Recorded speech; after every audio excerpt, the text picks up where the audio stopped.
Okay, so we are going to proceed more details on how IELTS listening is going to work, and let's have some specific knowledge on it. So first, the recording will be played only once during your IELTS test. As you are not going to listen it twice, you must get mentally prepared by practicing it earlier at your home. মানে হচ্ছে হুট করে exam হলে যে আপনারা listening test দিলে it might seem quite difficult to understand all the things clearly at that point. And you will be given a minute before each section to read your questions before the examiner plays the recording. So আপনাদেরকে হচ্ছে প্রত্যেকটা সেকশনের আগে আপনাদেরকে 1 minute time দেওয়া হবে যেন আপনারা কোয়েশ্চেন্স গুলো আগে পড়তে পারেন। রেকর্ডিং শুরু হওয়ার আগে আপনাদেরকে সেই সুযোগটা দেওয়া হবে। সো আপনাদের কাজ হচ্ছে তখন এই কোয়েশ্চেন্স গুলো খুব ভালোভাবে পড়ে ফেলা, কিওয়ার্ডস গুলো আন্ডারলাইন করে ফেলা, যেন সহজে আপনারা কি বুঝতে পারেন যে যখন আপনার রেকর্ড প্লে হচ্ছে যে ও আচ্ছা এখন তো এই টপিকটা নিয়ে কথা বলছে, so that you can get connected that what's going on and from where it started. Then read the instructions carefully. Read the instructions given about the questions to know what to fill in the blank spaces provided.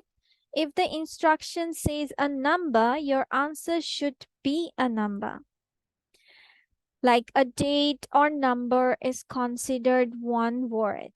তার মানে যদি আপনার number বলা থাকে, you need to give a number.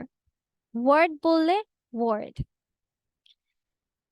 Then a hyphenated word. অনেকে ধরেন এখন আমরা হাইফেন দিয়ে কিছু ওয়ার্ডস হয়ে থাকে, অনেকে ভাবি হাইফেন দিয়ে যেহেতু আমরা টু সাইডসে লিখি তার মানে এটা টু ওয়ার্ডস হবে। নো, হাইফেন দিয়ে যে ওয়ার্ডসটা লিখবেন, যে ওয়ার্ডটা লিখবেন সেটা ওয়ান ওয়ার্ড হিসেবেই কাউন্ট হবে। Then a compound noun that isn't hyphenated is considered to be two words. মানে এটা নর্মালি বলছে যে hyphenated, যেমন yellow fish or something like that, keywords. So then be cautious about the word count limit and instructions, as some of these instructions would specify whether your answer should be a word, two words, a number, or numbers. ঠিক আছে, এখানে আপনার বলে দেওয়া থাকবে যে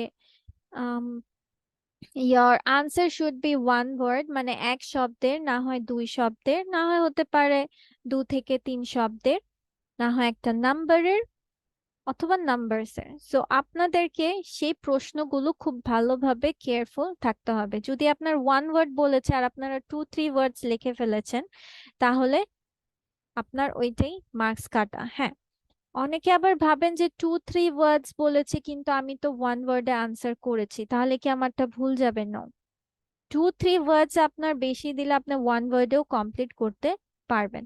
বলছে যে আপনার maximum you need to use 2 to 3 words. Then spellings. Spellings are as important as correct answers. It might be hard to focus on both getting the answers right and the spellings.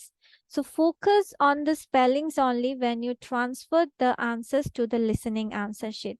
এখানে কি বললো যে অনেক সময় যেহেতু আমাকে শুনে সাথে সাথে আনসারটা লিখতে হয়, অনেক সময় হয় যে তখন আমরা স্পেলিং ভুল করে লিখতে পারি। বাট আপনারা তখন কিন্তু এইটার সময় খেয়াল রাখবেন যখন আপনারা হচ্ছে ট্রান্সফার করছেন আনসারটা, তখন কেয়ারফুল থাকবেন যে আপনাদের স্পেলিং যেন তখন আপনারা ঠিক মতো লিখে থাকেন।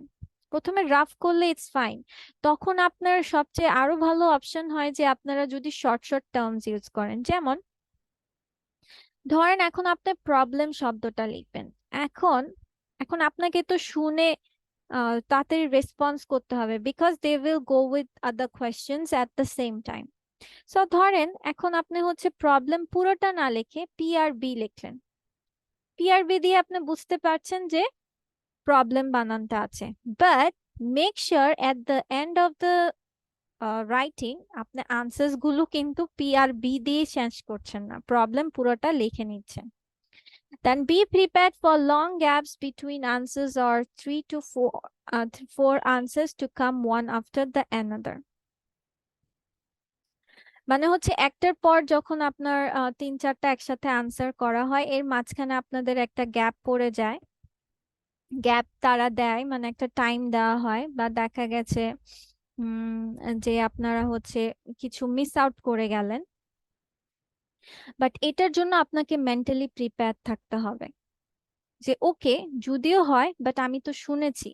এটা আপনি লাস্টে ট্রাই করতে পারেন, কোনো কিছু মিস করবেন না, সবকিছু অ্যাটেন্ড করবেন। হতে পারে যে আপনার অ্যাটেন্ডের মধ্যে আপনার মার্কসটা চলে আসছে, আর এখানে তো একটা প্লাস পয়েন্ট আছে যে আপনার কোনো মাইনাস মার্কিং নাই। Exam takers often miss out the plural words which will lead to wrong answers. Please be attentive and recognize the plural words. Plural words বললে আপনাকে plural wordটাই লিখতে হবে. Don't go with the singular version of it. Then there are high chances of twists and turns in the audio. Prepare to hear a potential answer that is not the actual answer. This is common when two people are making plans. They first agree on meeting at a certain time, but then one remembers that they cannot, so they decide on a new time. কি বলেছে আমি নিজেও এখন, আপনারা হয়তোবা confuse হয়ে যাচ্ছেন যে আসলে কি হলো।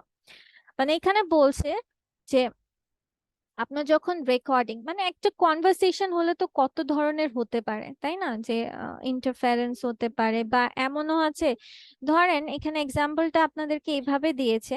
এখন আপনি ফ্রেন্ডস এর সাথে যখন কথা বলছেন, আপনি ফার্স্ট অফ অল আপনি এগ্রি করলেন যে তার সাথে আজকে সানডে আপনার মিটিং হবে, বা মিট করবেন, বা সানডে আপনার ডিনার করবেন।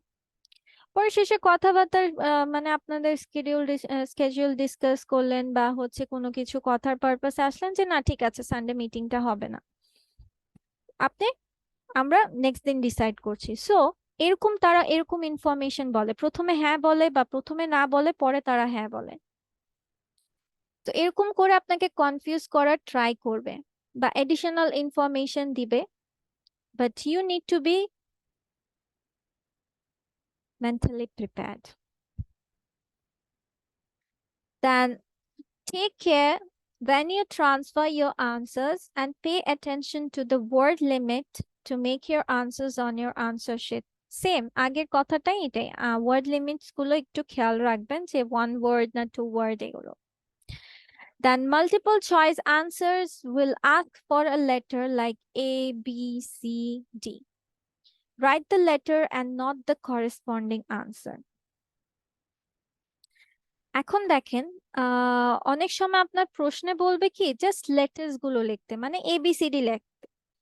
এখন অনেকে আমরা করি কি, ধরেন এর উত্তর এখন আপনার দেওয়া আছে মেড, আপনাকে প্রশ্নে ইনস্ট্রাকশন দিচ্ছে শুধু লেটার লিখতে পারবে, বাট আপনি কি করলেন, এ তো লিখলেন পাশের সাথে এই উত্তরটাও লিখে দিলেন, তখন এই আনসারটা আপনার রং বলে কাউন্ট করা হবে। সো মেক শিওর যখন আপনাকে লেটার বলছে শুধুমাত্র লেটারটাই লিখছেন, এটার পাশাপাশি আপনি শব্দটা লিখছেন না। When asked to complete a sentence using no more than 2 words and the correct answer is leather coat, then a coat made of leather is incorrect. Same goes for numbers. 2 words means 2 words, not more than that. Then don't take notes in complete sentences. Jot down the key points and abbreviate. If 2 people are talking about making plans for a dinner date, the important information is the date, time they finally agree upon. Other dates and times they considered become irrelevant. তবে আপনাদের কি একটা জিনিস আমি clear করি, যদিও আমরা listening এ অভ্যস্ত না, বা এখানে এমন আপনাদেরকে বারবার বলছে যে কশাস হবেন, কশাস থাকবেন, পে অ্যাটেনশন করবেন, but the thing is that যে আপনার কোয়েশ্চেন্স গুলো ওরা খুব সিনোনিমস দেওয়া তো এটা আপনার সিনোনিমস দেওয়া থাকবে, এটা তো স্বাভাবিক। যে আপনার কোয়েশ্চেন, ধরেন এখন কোয়েশ্চেন যা করেছে হুবহুব সেই কোয়েশ্চেনের আনসারই যদি আপনারা খুঁজেন, যে আচ্ছা এখন তো আমাকে বলেছে লেদার, তার মানে এই লেদার ওয়ার্ডটাই যখন আসবে তখনই মনে করতে হবে আমার আনসার। কেন, লেদারের পরিবর্তে তো অন্য উলও হতে পারে, তাই না? মানে হচ্ছে অ্যালটারনেটিভ ওয়ার্ডস হতে পারে। সো এটার জন্য এগুলো আপনাদেরকে একটু প্র্যাকটিস থাকতে হবে। আবার যখন আপনাকে এরকমও সিচুয়েশন হয় যে আপনার বলেই দেয় যে এখানে প্রশ্ন বলে থাকে যে এখানে ডেট দিতে হবে, এখানে প্লেস দিতে হবে, এরকম নাম্বার দিতে হবে বা অ্যাড্রেস দিতে হবে, তার মানে কি আপনার ফোকাস শুধু অ্যাড্রেসে, ফোকাস শুধু ডেটেই, ফোকাস শুধু নাম্বারেই। আপনার তখন নামেরও প্রয়োজন নাই বা ইয়েরও প্রয়োজন নাই, নামটা স্মরণে রাখবেন, but the main focus is, এর জন্য আপনাদের কিওয়ার্ডস গুলো দাগাতে হবে। আমি নেক্সটে যাব যে কিওয়ার্ডস দাগানোটা যদিও আমরা জানি কম বেশ, বাট স্টিল আমরা কিভাবে দাগাতে পারি, I will give you an idea on it. Then try to guess what the speaker is going to say. Speakers will often drop clue words or outline what they will to talk about beforehand.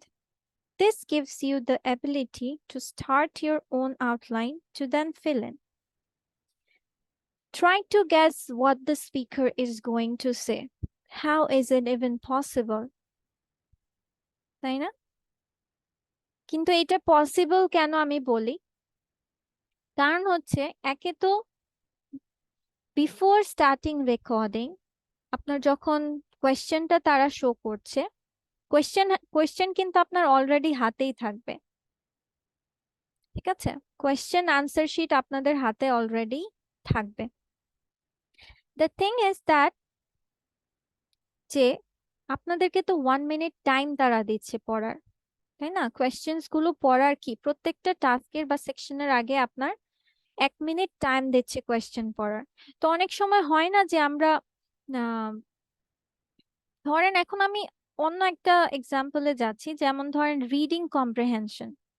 অনেক সময় আমরা টাইমের ইয়েটা না থাকলে আমরা কি করি, কোয়েশ্চেন্স গুলো পড়ি, হুম, যে দেখি তো আসলে, বা একটা গেসিং ট্রাই করি যে আচ্ছা দেখি কোয়েশ্চেন্স গুলো আমি নিজে নিজে, অনেক সময় হয় না যে টপিক কমন পড়ে যায়, বা টপিক কমন না পড়লেও আমরা প্রশ্ন দেখে অ্যাটলিস্ট বুঝতে বুঝতে পারি যে এই এখানে যে রেকর্ডিংটা প্লে হবে বা যে কনভারসেশনটা হবে, তার মানে তারা এই টপিক রিলেটেড বা এই ইনফরমেশন রিলেটেড বা এরকম কিছু রিলেটেড ধরেন আনসার দিতে পারে। বা অনেক সময় হয় যে আমরা কোয়েশ্চেন দেখে বুঝতে পারি, ধরেন এই যে ধরেন নর্মালি আমি বললাম যে প্লেস নেমের দেওয়া থাকলো, প্লেস ড্যাশ দিল, এখন প্লেস মানে অবশ্যই আপনি একটা প্লেসই দিচ্ছেন, আপনি গেস করে নিচ্ছেন যে এখানে জায়গা মানে জায়গাই থাকবে, তাই না? নাম্বার থাকলে নাম্বারই থাকবে, ডেট থাকবে। বা অনেক সময় হয় যে আপনি প্রশ্নটা দেখে বুঝলেন যে এখানে আপনার অ্যাডজেক্টিভ হবে, এখানে আপনার নাউন হবে, বা এখানে আপনার কজেস কিছু বলছে বা ডেমেরিটস কিছু বলছে। কোশ্চেন দেখে অনেক সময় আমরা ধারণা করি না, সো এই গেসিংটা করবেন, it will help you out in many senses. Then do not lose focus. Listening to audio keenly for 30 minutes might be tedious, but do not lose focus as you might miss out on the most important information. So, better try to stay focused anyhow. And for this, you need to practice more, so that you can adapt the situation. And if you are encountering a problem, you can counterattack that one by finding your own ways to solve it. So that's all the thing that you might need to consider when you are going to go for IELTS listening.